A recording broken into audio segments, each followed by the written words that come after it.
رب العالمین نے جو روح کی غذا ہمیں اتاری، القرآن جس کا نام ہے، ہم نہ اس کی عظمت کو پہچانتے ہیں، نہ ہم اس کو پڑھتے ہیں، نہ اس کو سمجھتے ہیں، نہ ہماری روح کو تسکین پہنچاتے ہیں۔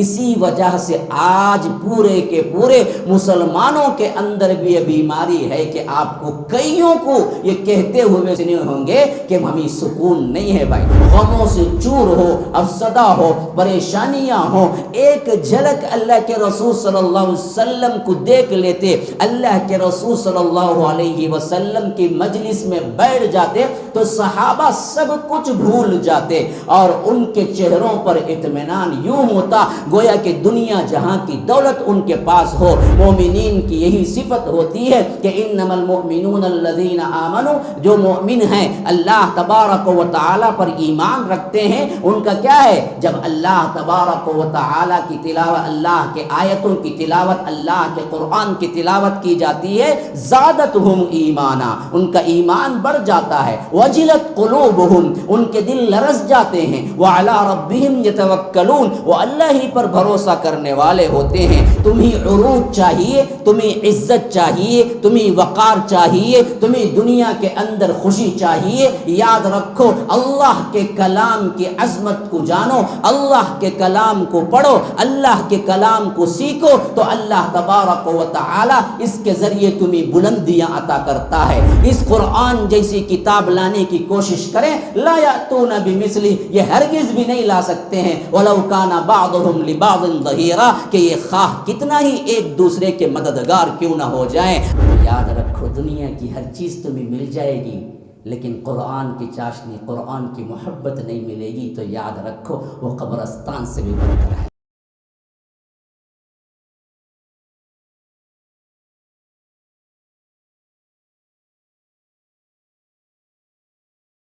ان الحمد للہ نحمده ونستعینه ونستغفره ونؤمن به ونتوکل علیہ ونعوذ باللہ من شرور انفسنا ومن سیئات اعمالنا من يهده الله فلا مضل له ومن يضلل فلا هادي له وأشهد أن لا إله إلا الله وحده لا شريك له وأشهد أن محمدا عبده ورسوله أما بعد فإن خير الحديث كتاب الله وخير الهدي هدي محمد صلى الله عليه وسلم وشر الأمور محدثاتها وكل محدثة بدعة وكل بدعة ضلالة وفي رواية وكل ضلالة في النار۔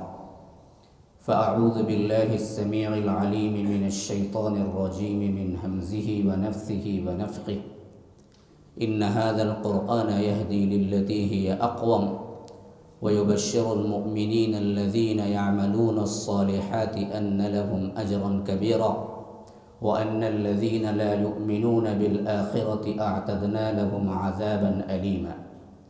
اللهم أرنا الحق حقا وارزقنا اتباعه وأرنا الباطل باطلا وارزقنا اجتنابه۔ اللهم علمنا ما ينفعنا وانفعنا بما علمتنا وارزقنا علما۔ رب اشرح لي صدري ويسر لي أمري واحلل عقدة من لساني يفقه قولي۔ اس اللہ کے نام سے ابتدا جس کے ناموں کی کوئی انتہا ہی نہیں۔ وَلَوْ أَنَّ مَا فِي الْأَرْضِ مِنْ شَجَرَةٍ أَقْلَامٌ وَالْبَحْرُ يَمُدُّهُ مِنْ بَعْدِهِ سَبْعَةُ أَبْحُرٍ مَا نَفِدَتْ كَلِمَاتُ اللَّهِ۔ اس ذات اقدس پر کروڑوں درود و سلام ہوں جو تمام جہانوں کے لیے رحمت للعالمین بن کے آئے تھے۔ اللہم صلی علی محمد وعلی آل محمد كما صليت على إبراهيم وعلى آل إبراهيم إنك حميد مجيد وبارك على محمد وعلى آل محمد كما باركت على إبراهيم وعلى آل إبراهيم إنك حميد مجيد۔ برادران اسلام، واجب الاحترام بزرگوں، دوستوں، عزیز ساتھیوں، لائق احترام ماؤں اور بہنوں، اللہ تبارک و تعالی نے اس انسان کو پیدا کیا تو دو طرح کے جوڑ اور 2 طرح کے لوازمات سے اس کو بنوایا۔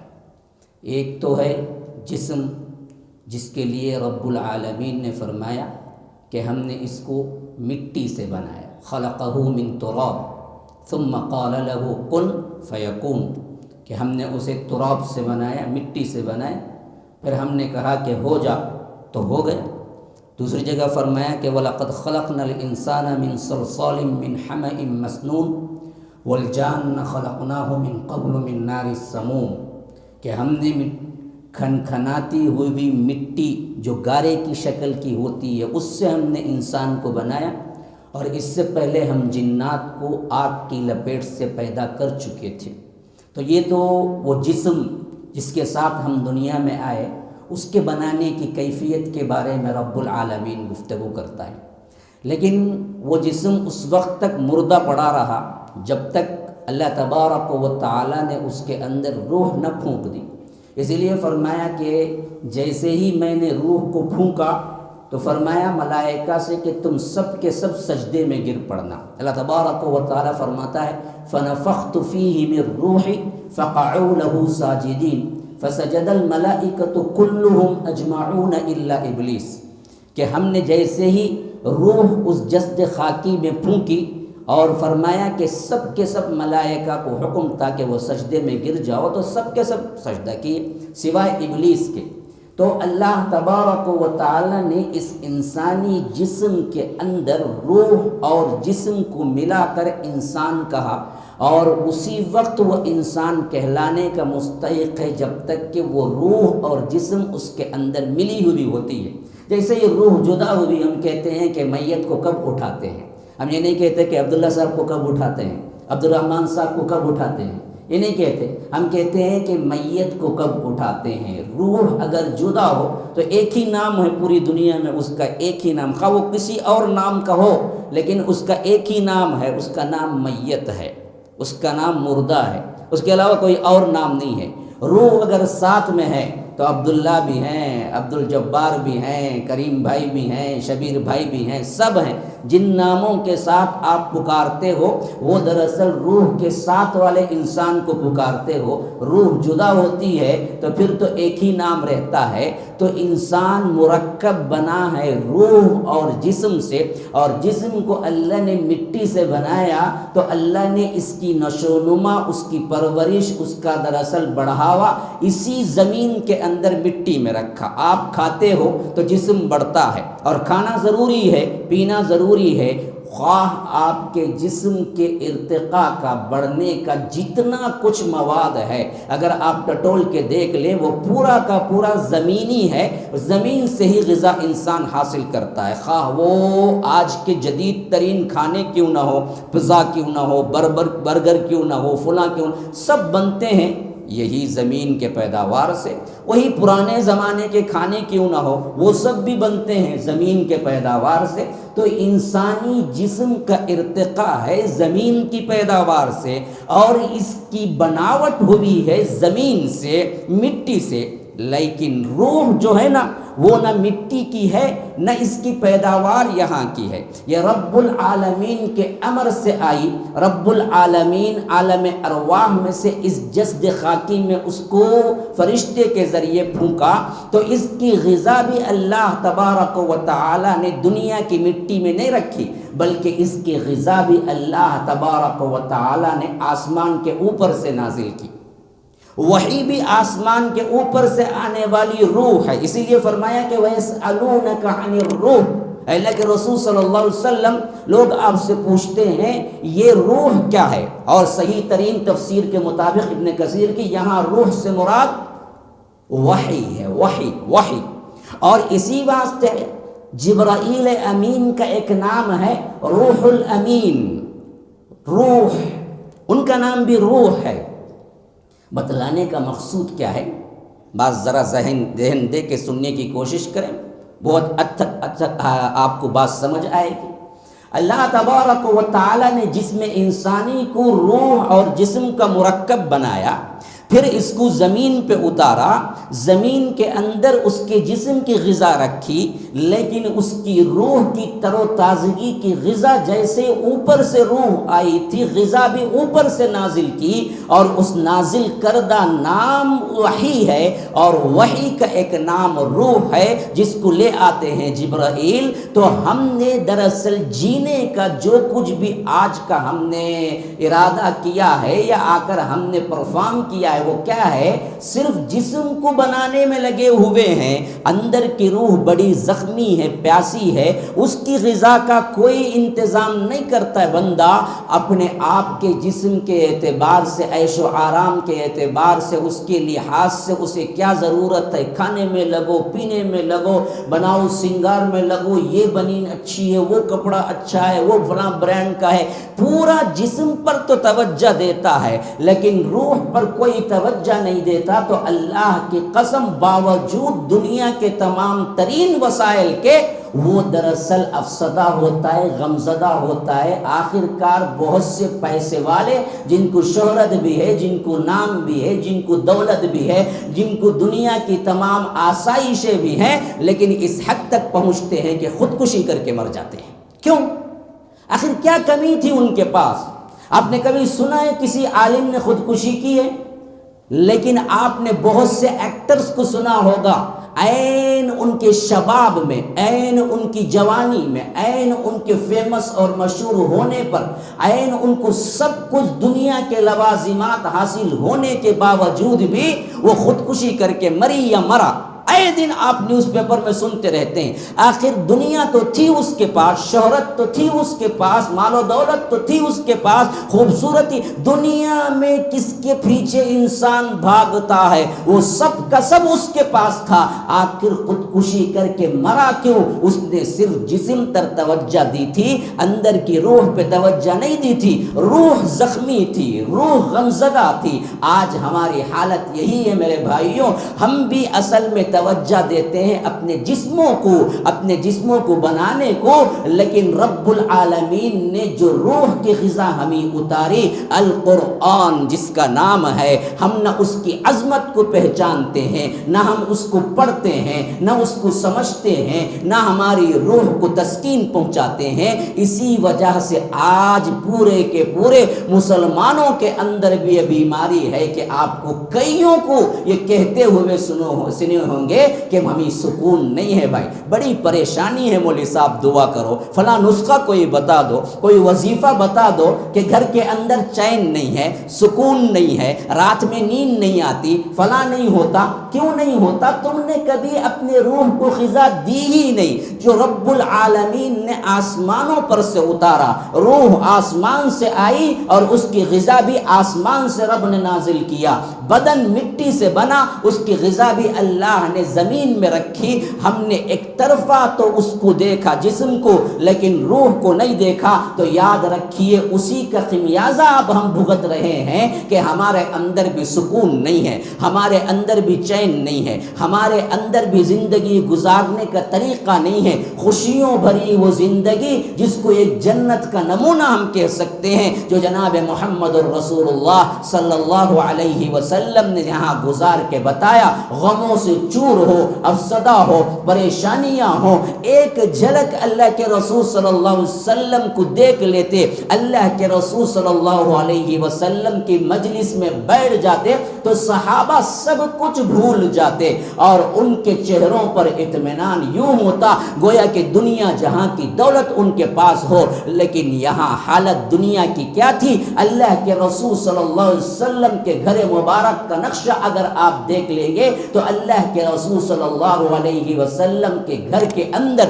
2 مہینے گزر جاتے، کھانے کو کچھ نہ ملتا۔ اماں عائشہ روایت کرتی ہیں کہ ہمارے گھروں میں 2 مہینے گزر جاتے لیکن چولہا نہ جلتا۔ صحابہ پریشان ہو گئے، پوچھا اماں پھر کیسے زندگی گزرتی؟ کہا کہ دو کالی چیزوں پر، ایک پانی پر، ایک کھجور پر، اور کھجور بھی کبھی کبھی پورے دن میں ایک کھجور ملتا اور تھوڑا سا پانی، ایک کھجور پورے دن میں تھوڑا سا پانی، اور ایک مہینہ گزر جاتا لیکن نہ کوئی غم نہ کوئی پریشانی۔ دیکھنے والا ایسا سمجھتا کہ دنیا کی ہر دولت انہیں ملی ہوئی ہے۔ کیوں؟ اصل میں ان کے اندر قرآن پڑھنے کا جذبہ تھا، قرآن کو انہوں نے اپنی زندگی کا عین منصب بنایا، قرآن کو مرکز محور بنایا، قرآن پڑھا، اسی سے غذا حاصل کی۔ وہ پڑھتے ہوئے دل ان کے اللہ تبارک و تعالیٰ کے ذکر سے اور اللہ تبارک و تعالیٰ کے ڈر سے لرزنے لگتے تھے۔ مومنین کی یہی صفت ہوتی ہے کہ انما المؤمنون الذین آمنوا، جو مومن ہیں اللہ تبارک و تعالیٰ پر ایمان رکھتے ہیں، ان کا کیا ہے؟ جب اللہ تبارک و تعالیٰ کی تلاوت، اللہ کے آیتوں کی تلاوت، اللہ کے قرآن کی تلاوت کی جاتی ہے، زادتہم ایمانا، ان کا ایمان بڑھ جاتا ہے، وجلت قلوبہم، ان کے دل لرز جاتے ہیں، وعلی ربہم یتوکلون، وہ اللہ ہی پر بھروسہ کرنے والے ہوتے ہیں۔ یہ صفات تھی جب تک ہماری زندگیوں میں قرآن تھا۔ جب ہم نے قرآن کو چھوڑ دیا تو یاد رکھو پھر اللہ تبارک و تعالیٰ نے بھی ہمیں چھوڑ دیا۔ السلام علیکم ورحمۃ اللہ وبرکاتہ۔ احباب کرام، الحمدللہ مسجد السلام کی تکمیل اپنے آخری مراحل میں ہے۔ اس کے لیے آپ لوگوں سے درخواست کی جاتی ہے کہ آپ اس کی تعمیر میں بڑھ چڑھ کر حصہ لے کر ثواب دارین حاصل کریں۔ شکراً۔ اللہ تبارک و تعالیٰ نے جب قرآن کو اتارا اسی وقت اعلان کر دیا کہ لوگو تمہاری زندگی اصل قرآن ہے، تمہاری کامیابی اسی کے اندر ہے، تمہاری بربادی اسی کو چھوڑنے میں ہے۔ اسی واسطے رب العالمین کہتا ہے کہ ہے جو انسان اس دنیا میں زندگی گزارتے ہوئے بھی اللہ کے کلام کو پڑھتا نہیں، اللہ کے کلام کو سنتا نہیں، اللہ کے کلام پر عمل نہیں کرتا، ہم کل اسے حشر کے میدان میں اندھا کر کے اٹھائیں گے۔ ہاں، اندھا۔ اللہ تبارک و تعالی سورہ طہ میں فرماتا ہے ہم اسے اندھا کر کے اٹھائیں گے تو وہ پوچھے گا لم حشرتنی اعمی وقد کنت بصیرا، اے اللہ تو نے مجھے اندھا کیوں اٹھایا؟ میں تو دنیا میں بینا تھا، دیکھنے والا تھا، آنکھوں والا تھا، آج مجھے اندھا کیوں اٹھایا ہے؟ لما حشرتنی اعمی وقد کنت بصیرا۔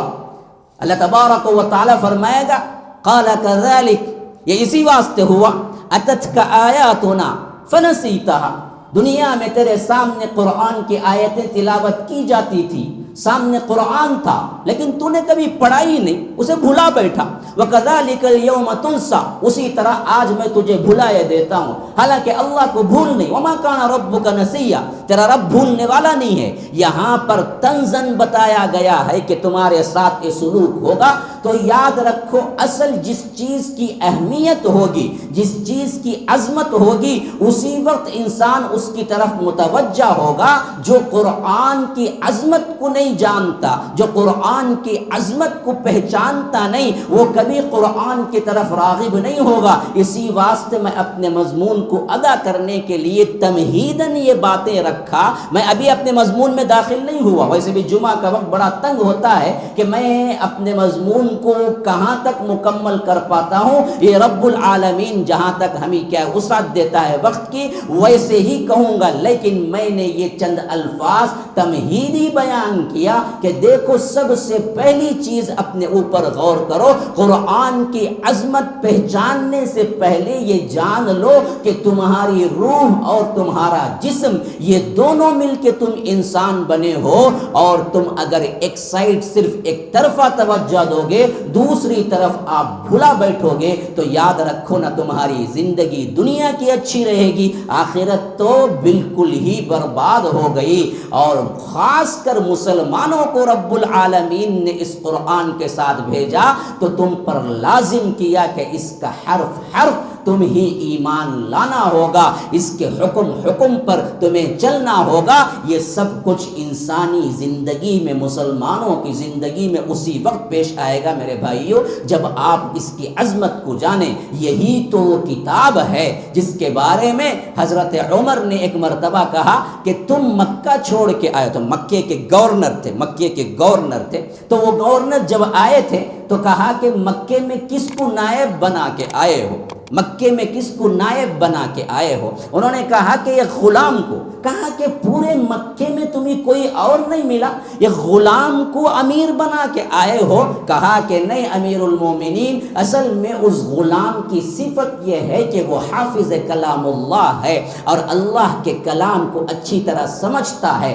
عالم بھی ہے اور حافظ کلام اللہ ہے۔ تو عمر پکار اٹھے، اللہ کی قسم میرے نبی نے بالکل سچ فرمایا کہ ان اللہ یرفع بهذا الکتاب اقواما ویضع به آخرین، کہ بے شک اللہ تبارک و تعالی اس کتاب کے ذریعے بہت سوں کو بلندی کی اعلیٰ عروج پر لے جاتا ہے، اور اس کتاب کو چھوڑنے کی وجہ سے اللہ تبارک و تعالی انہیں برباد کر دیتا ہے۔ یہ اللہ کے رسول صلی اللہ علیہ وسلم کا فرمان ہے جس میں رب نے یہ اعلان کیا اپنے حبیب کے ذریعے، تمہیں عروج چاہیے، تمہیں عزت چاہیے، تمہیں وقار چاہیے، تمہیں دنیا کے اندر خوشی چاہیے، یاد رکھو اللہ کے کلام کی عظمت کو جانو، اللہ کے کلام کو پڑھو، اللہ کے کلام کو سیکھو، تو اللہ تبارک و تعالی اس کے ذریعے تمہیں بلندیاں عطا کرتا ہے۔ اللہ کے کلام کو چھوڑ دو گے، اللہ کے کلام کو نہ پڑھو گے، اللہ کے کلام کو بھول جاؤ گے اور آنکھ میں اور قسم قسم کے ریشمی غلافوں میں اٹھا کے تابدانوں میں رکھ دیا، بس مسئلہ ختم۔ بڑی عزت کرتے ہیں ہم، کیا کرتے ہیں ہم؟ تابدانوں میں اوپر رکھ دیتے ہیں۔ گھر میں جب بھی پہلے جانا ہوتا ہے نئے گھر میں سر پہ قرآن رکھ کے لے جاتے ہیں، لیکن کبھی پڑھنے کا موقع ہوا تو کہتے ہیں کہ ہمیں پڑھنا نہیں آتا مولوی صاحب، کبھی فاتحہ پڑھوانا بھی ہوتا ہے نا، پہلے تو ہے ایک بدعت، اس کے اوپر اس کو کروانا بھی ہوتا ہے، تو 11 روپیے 11.25 روپیے کے مولوی صاحب کو کرائے پہ خریدتے ہیں اور اس سے بخشوا دیتے ہیں، لیکن پڑھنا کبھی نصیب نہیں ہوتا۔ تو یاد رکھو اسی سلوک کی وجہ سے آج میں ہمیشہ میرا ایک لفظ ہوتا ہے کہ امریکہ کا کتا مرتا بھی ہے تو عدالتیں کھڑی ہو کے پوچھتے ہیں کہ کیوں مرا، لیکن آج ہمارے بندوں کے بندے بستیوں کی بستیاں اڑا دی جاتی ہیں تو ہمارے لیے کوئی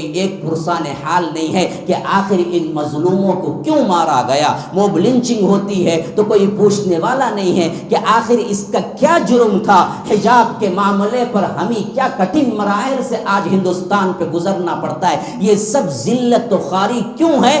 اللہ کے کلام کو چھوڑ دینے کی وجہ سے ہے، اللہ کے کلام کو نہ پڑھنے کی وجہ سے ہے۔ رب العالمین نے 1400 سال پہلے ہی کہہ دیا ان ھذا القرآن یہدی للتی ہی اقوم ویبشر المؤمنین الذین یعملون الصالحات ان لهم اجرا کبیرا وان الذین لا یؤمنون بالآخرہ اعتدنا لهم عذابا علیما۔ بے شک یہ قرآن کیوں اترا ہے؟ یہدی للتی ہی اقوم، یہ ہدایت دیتا ہے، یہ ہدایت کی طرف رہنمائی کرتا ہے، سیدھی راستے کی طرف رہنمائی کرتا ہے، اور جو اس کو عمل کرتے ہیں، اس کو پڑھتے ہیں، اس کو سمجھتے ہیں، ان کو بشارتیں ہیں۔ وَيُبَشِّرُ الْمُؤْمِنِينَ الَّذِينَ يَعْمَلُونَ الصَّالِحَاتِ، جو اس کو پڑھ کر نیک عمل میں اپنی زندگی گزارتے ہیں، أَنَّ لَهُمْ أَجْرًا كَبِيرًا، کہ اس کے لیے سب سے بڑا اجر ہم نے تیار کر رکھا ہے۔ وَأَنَّ الَّذِينَ لَا يُؤْمِنُونَ بِالْآخِرَةِ، رہے وہ لوگ جو اس پر ایمان نہیں لاتے ہیں،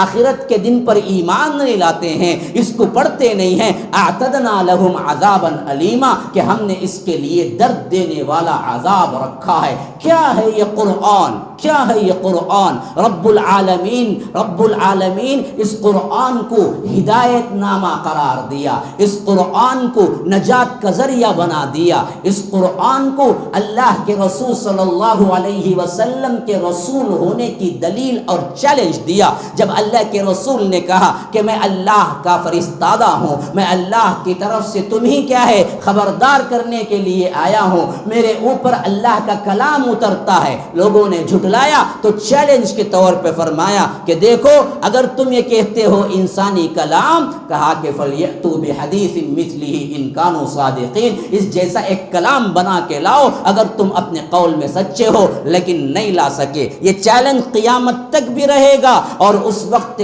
سب سے اہم ترین لوگ جو کہ اپنی زبان میں سب سے افضل ترین لوگ شمار ہوتے تھے، اور عربی زبان کے اعتبار سے انہیں کتنا فخر تھا پتہ ہے؟ وہ کہتے تھے کہ پوری دنیا گونگی ہے۔ آپ نے سنا ہوگا وہ لفظ عرب عجم، عرب عجم۔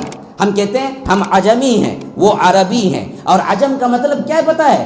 عجم کا مطلب ہے گونگا، جسے ہم بولتے ہیں مکہ، جس کو بولنا نہیں آتا۔ تو عرب لوگ کہتے تھے کہ بولنا جس کو آتا ہے، زبان جس کو آتی ہے، فصاحت و بلاغت جس کو آتی ہے، وہ تو ہم ہیں دنیا میں، ہمارے علاوہ جتنے ہیں وہ سب عجم ہیں، گونگے ہیں، ان کو بات ہی کرنا نہیں آتا۔ اتنا ناز تھا اپنے اوپر، انہی ناز کرنے والوں کو رب نے قرآن اتارا، کہا کہ اگر تم کہتے ہو کہ یہ انسانی کلام ہے تو اس جیسے بنا کے لاؤ۔ پہلے تو کہا کہ بحدیث مثلی، پورا ایک قرآن بنا کے لاؤ، بعد میں اور کم کر دیا، فرمایا کہ فَلْيَأْتُوا بِعَشَرِ سُوَرٍ مِثْلِهِ، 10 صورتیں بنا کے لاؤ، 10 صورتیں۔ پھر اس کے بعد اس سے بھی کم کر دیا۔ یہ 23 سال میں یہ چیلنج دہرایا گیا کہ آخری میں فرمایا کہ دیکھو فَأْتُوا بِسُورَةٍ مِثْلِهِ، ایک صورت ہی بنا کے لاؤ، ایک صورت، 3 آیتیں، وَالْعَصْرِ إِنَّ الْإِنسَانَ لَفِي خُسْرٍ إِلَّا الَّذِينَ آمَنُوا وَعَمِلُوا الصَّالِحَاتِ وَتَوَاصَوْا بِالْحَقِّ وَتَوَاصَوْا،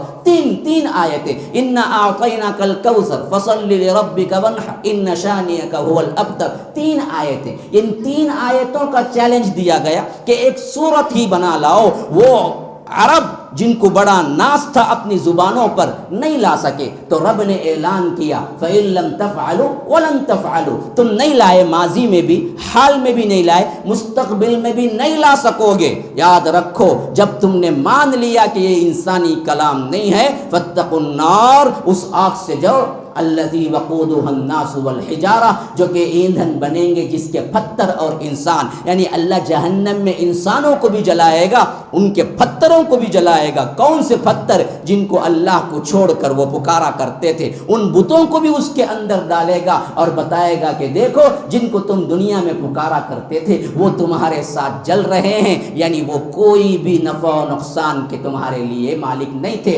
اللہ تبارک و تعالی اسی قرآن کی عظمت کے بارے میں کہتا ہے قُلْ إِنِ اجْتَمَعَتِ الْإِنسُ وَالْجِنُّ، سورہ اسراء کے اندر اگر انسان اور جنات سب کے سب جمع ہو جائے، قُلْ إِنِ اجْتَمَعَتِ الْإِنسُ وَالْجِنُّ عَلَىٰ أَن يَأْتُوا بِمِثْلِ هَٰذَا الْقُرْآنِ، اس قرآن جیسی کتاب لانے کی کوشش کریں، لَا يَأْتُونَ بِمِثْلِهِ، یہ ہرگز بھی نہیں لا سکتے ہیں، وَلَوْ كَانَ بَعْضُهُمْ لِبَعْضٍ ظَهِيرًا، کہ یہ خواہ کتنا ہی ایک دوسرے کے مددگار کیوں نہ ہو جائیں۔ اللہ تبارک و تعالی اس قرآن کی عظمت میں کہتا ہے الف لام میم ذالک الکتاب لا ریب فیہ، دیکھو یہ وہ کتاب ہے جس کے اندر کوئی شک نہیں ہے، نہ کتاب کے اندر کوئی شک ہے، نہ کتاب کے اتارے جانے میں کوئی شک ہے، کسی میں کوئی شک نہیں ہے۔ یہ بغیر شک کیوں؟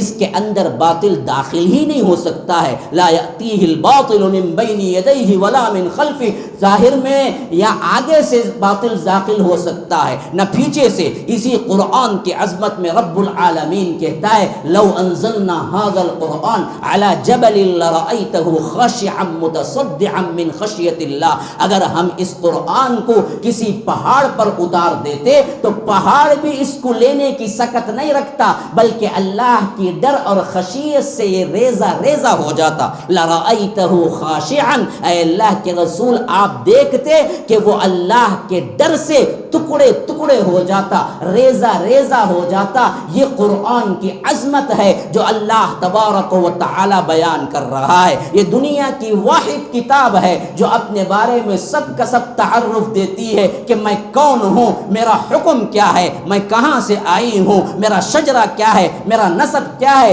کوئی مذہبی کتاب دنیا کی، یہ چیلنج آج نہیں قیامت تک ہوتا رہے گا کہ کوئی مذہبی کتاب جو آج مانتے ہیں، خواہ ہندوؤں کے وید ہوں، خواہ عیسائیوں کی انجیل ہو، خواہ یہودیوں کی تورات ہو، خواہ زبور ہو، کوئی کتاب چیلنج نہیں کر سکتی کہ وہ کہاں نازل ہوئی، کب نازل ہوئی، کس زبان میں نازل ہوئی، کیسے نازل ہوئی، کس پر نازل ہوئی۔ کوئی کتاب اپنا کوئی ڈیفینیشن نہیں دیتی، لیکن قرآن ہے جو کہ بالکل تر و تازہ، ایسے لگتا ہے کہ اسی ماحول کے لیے یہ واقعہ ہوا ہے، اسی ماحول کے لیے اس پر گفتگو کی ہوئی ہے کہ رب العالمین پورا انٹروڈکشن خود قرآن میں رکھا ہے۔ آپ پوچھو قرآن سے کہاں نازل ہوئی؟ ان ھذا القرآن، یہ قرآن کہاں نازل ہوا؟ ان اول بیت وضع للناس للذی ببکۃ مبارکہ۔ اللہ تبارک و تعالی فرماتا ہے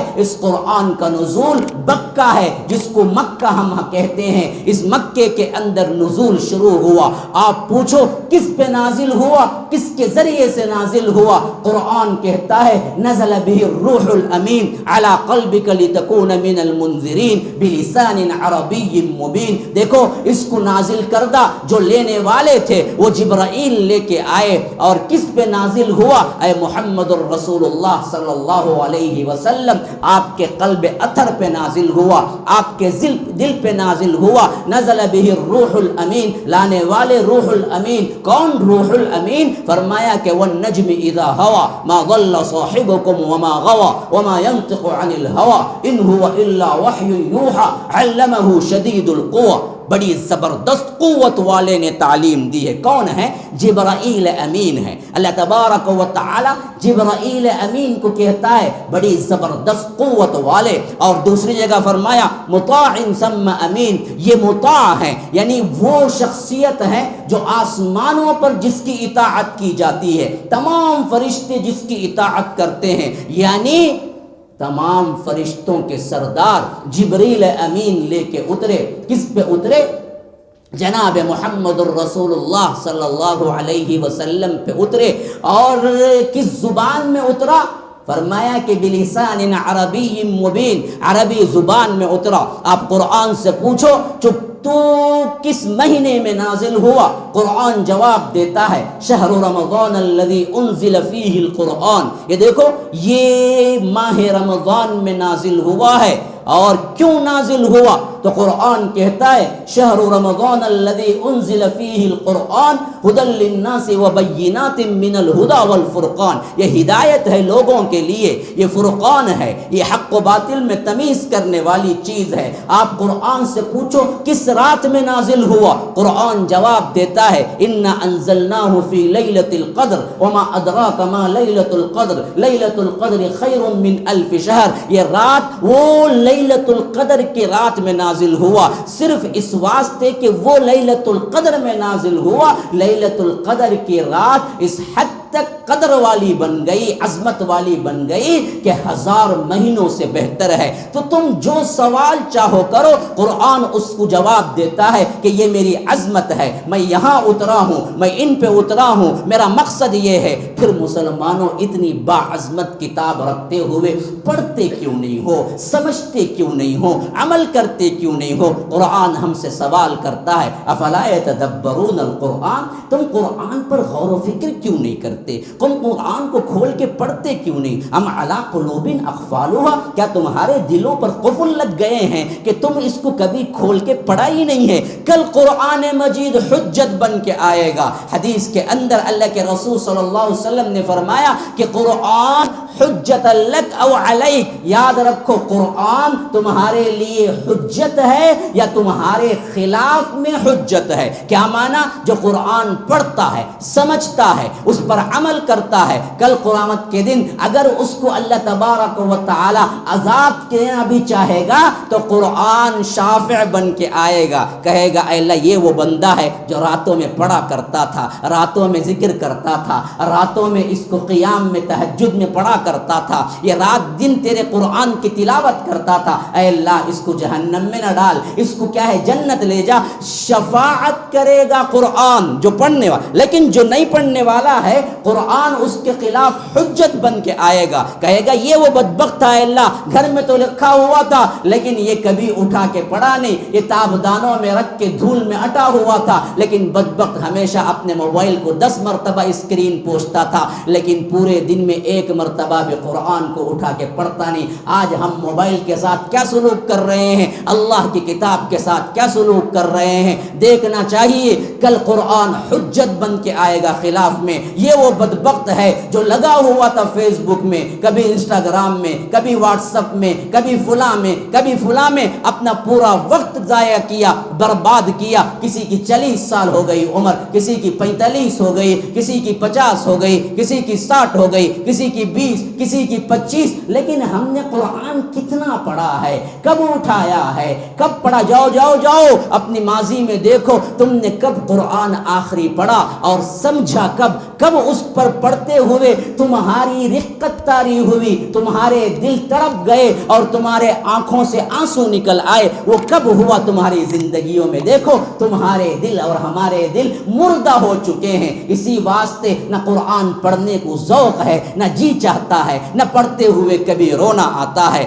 حالانکہ اللہ کے رسول صلی اللہ علیہ وسلم جیسی کیفیت جن کو اللہ تبارک و تعالی نے اعلان کر دیا تھا، لیغفر لک اللہ ما تقدم من ذنبک وما تأخر علیہ، اے اللہ کے رسول آپ کے ہم اگلے پچھلے سب گناہ معاف کر دیے ہیں، پھر بھی قرآن پڑھتے تو لرز جاتے۔ ابن مسعود کو ایک مرتبہ بلایا، کہا کہ مجھ پہ قرآن پڑھو، مجھ پہ قرآن پڑھو۔ ابن مسعود رضی اللہ عنہ نے کہا اے اللہ کے رسول آپ پہ قرآن اترا، میں آپ پہ قرآن پڑھوں؟ کہا کہ ہاں، مجھے دوسرے سے سننے سے اچھا لگتا ہے، دوسروں کی قراءت سننے سے مجھے پسند ہے کہ تم مجھے قراءت پڑھو۔ ابن مسعود وہ ہیں جن کو اللہ کے رسول صلی اللہ علیہ وسلم نے فرمایا قرآن جبرائیل جس طرح اتارے ہیں اسی طرح اگر کوئی پڑھنا سیکھنا چاہتا ہے تو ابن مسعود سے سیکھ لے۔ یہ مفسر قرآن ہے، یہ ترجمان القرآن ہے، یہ قاری القراء ہے۔ ابن مسعود سے اللہ کے رسول کہتے ہیں مجھے پڑھ کے سناؤ۔ ابن مسعود سورہ نساء شروع کرتے ہیں، پڑھتے جاتے ہیں، پڑھتے جاتے ہیں، جب اس آیت پہ پہنچتے ہیں فَكَيْفَ إِذَا جِئْنَا یا رب یا رب سلم یا رب، فرمایا کہ میں جیسے ہی اس آیت پہ پہنچا فَكَيْفَ إِذَا جِئْنَا مِنْ كُلِّ أُمَّةٍ بِشَهِيدٍ وَجِئْنَا بِكَ عَلَى هَؤُلَاءِ شَهِيدًا۔ اس دن کیا کیفیت ہوگی جب اللہ تبارک و تعالی ہر ایک رسول کو بلا کے پوچھے گا کیا تم نے اپنا پیغام بندوں تک پہنچا دیا؟ یہاں پر اللہ کے سوال کرنے کا منظر ہے تو اللہ کے رسول صلی اللہ علیہ وسلم کے آنکھوں سے آنسو نکل پڑے، حتیٰ کہ اللہ کے رسول صلی اللہ علیہ وسلم روتے ہوئے کہا کہ ابن مسعود حسبک حسبک، بس بس کافی ہے، اس سے زیادہ سنا نہیں جا رہا ہے۔ اللہ کے رسول صلی اللہ علیہ وسلم کی طرف ابن مسعود کہتے ہیں میں نے پلٹ کے دیکھا تو دیکھا کہ داڑھی مبارک تک آنسوؤں سے تر ہو گئی ہے کہ رو رو کے اللہ کے رسول صلی اللہ علیہ وسلم ڈر رہے ہیں۔ یہ حال ہے قرآن جن پر اترا ان کے اوپر، جبکہ وہ اگلے پچھلے سب گناہ معاف ہیں، معصوم ہیں، لیکن ہم ہی قرآن پڑھتے ہوئے کبھی دل لرزتا ہی نہیں ہے۔ کیوں؟ پہلے تو سمجھتے ہی نہیں ہیں، پڑھنے والے پہلے ہی بہت کم، لیکن کبھی کبھی کیا ہے نمازوں میں بھی ہم سن لیتے ہیں، لیکن ہمیں یہی یاد آتا ہے کہ کار کی چابی کہاں رکھی ہوئی ہے، موبائل کہاں رکھا ہوا ہے، فلاں کو کہاں بھیجنا ہے، آفس میں کیا کام ہے، گھر میں کیا کھانا پک رہا ہوگا۔ نماز میں بھی ہمیں قرآن کے اندر لگاؤ پیدا نہیں ہوتا میرے بھائیو، اس واسطے کہ ہمارے دل پہلے ہی مردہ ہو چکے ہیں۔ اسی لیے اللہ کے رسول صلی اللہ علیہ وسلم نے فرمایا جس کے دل میں قرآن کی کچھ آیتیں بھی محفوظ ہیں اور جس کے دل میں کوئی قرآن کی آیت نہیں ہے، کمثل الحی والمیت، وہ دونوں زندہ اور مردے کے برابر ہیں۔ جس کے دل میں کچھ بھی قرآن ہے کم از کم اس کے اندر اتنی زندگی ہے، لیکن جس کے اندر کچھ بھی قرآن کا ایک حصہ بھی نہیں ہے وہ مردہ ہے، مردہ، اس کو قبرستان کہہ سکتے ہیں۔ یاد رکھو اللہ کے رسول صلی اللہ علیہ وسلم نے جو مثال دی وہی حالت ہماری آج ہو چکی ہے، ہمارے دل مردہ ہو چکے ہیں۔ اس واسطے نہ ہماری مسجدوں میں دل لگتا ہے، نہ نمازوں میں دل لگتا ہے، نہ نیکیوں میں دل لگتا ہے۔ ابھی 5 منٹ بڑھ گئے تو پریشان حال ہر بندہ دیکھ رہا ہے کہ یہ کب ختم، ہم تو کیا ہے بھاگنے کے لیے آئے ہوئے تھے، اندر داخل ہوتے ہی بھاگنے کی سوچ کے آتا ہے کہ یہ ختم کرو، وہاں بھاگو، یہ کام کرو، وہ کام کرو،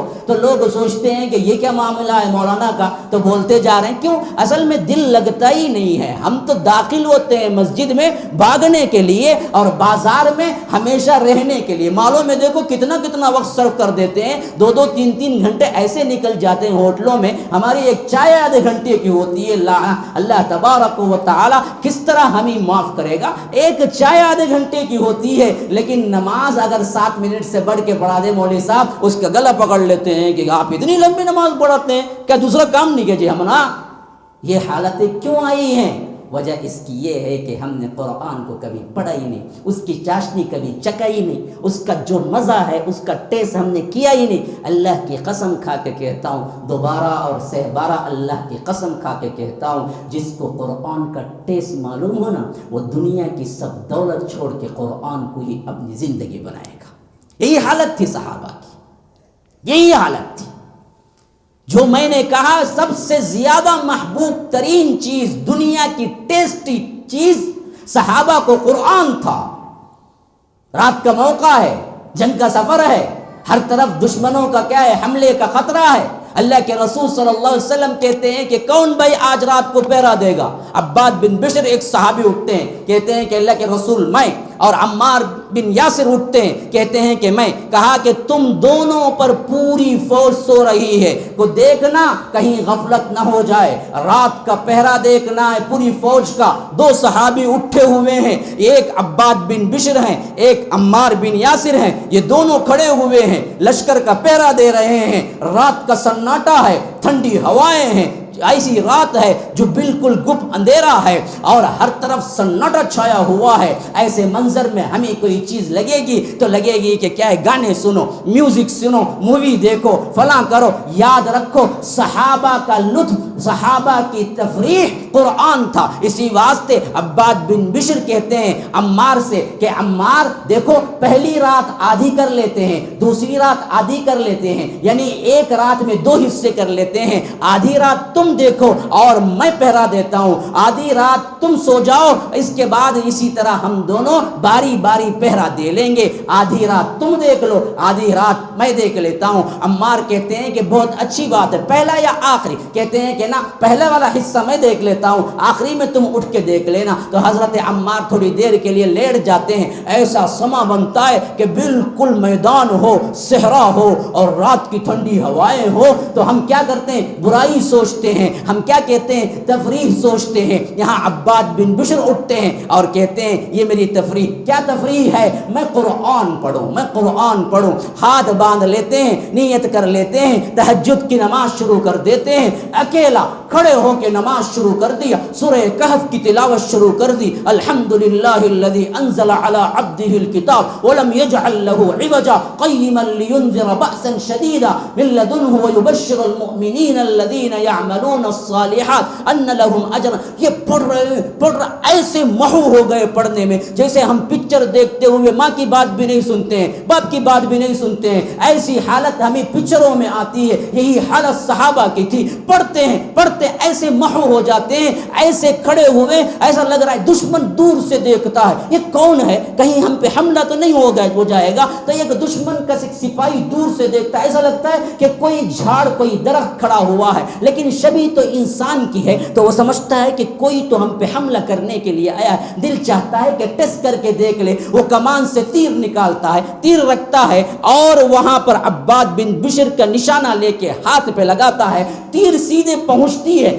ہاتھ پہ لگتی ہے اور چیرتی ہوئی گوشت کو نکالتی ہوئی خون بہنے لگتا ہے۔ لیکن عمار کے نماز اور قرآن کی حلاوت و چاشنی اور ٹیسٹ اتنا بڑا ہوا ہے کہ عمار کے عباد بن بشر کا ایک جنبش بھی ان کا جسم حرکت نہیں کرتا، وہ اپنی جگہ ایسے ہی کھڑے ہوئے ہیں اور تیر نکال کے پھینک کے پھر پڑھ رہے ہیں، یہاں تک کہ وہ سوچتا ہے یہ انسان نہیں ہے، شاید یہ کوئی پتھر ہے۔ پھر دوسرا لگاتا ہے، دوسرا بھی نکال کے پھینک دیتے ہیں، پھر تیسرا، یہاں تک کہ خون بہتے بہتے بہتے کھڑا ہونا مشکل ہو جاتا ہے۔ تو وہ جلدی سے اپنی نماز توڑتے نہیں پوری کرتے ہیں، نماز پوری کرتے ہیں۔ پھر اس کے بعد آ کے حضرت عمار کو اٹھاتے ہیں اور کہتے ہیں کہ دیکھو کوئی حملہ آور ہے جو مجھ پہ حملہ کر دیا ہے۔ عمار اٹھ کے دیکھتے ہیں کہ عباد بن بشر رضی اللہ عنہ کو 3 تیر لگے ہوئے ہیں اور خون اتنا گیا ہے کہ کھڑا ہونا مشکل ہے۔ وہ کہتے ہیں اللہ اکبر، میرے پیارے بھائی، ایک تیر جب لگا تھا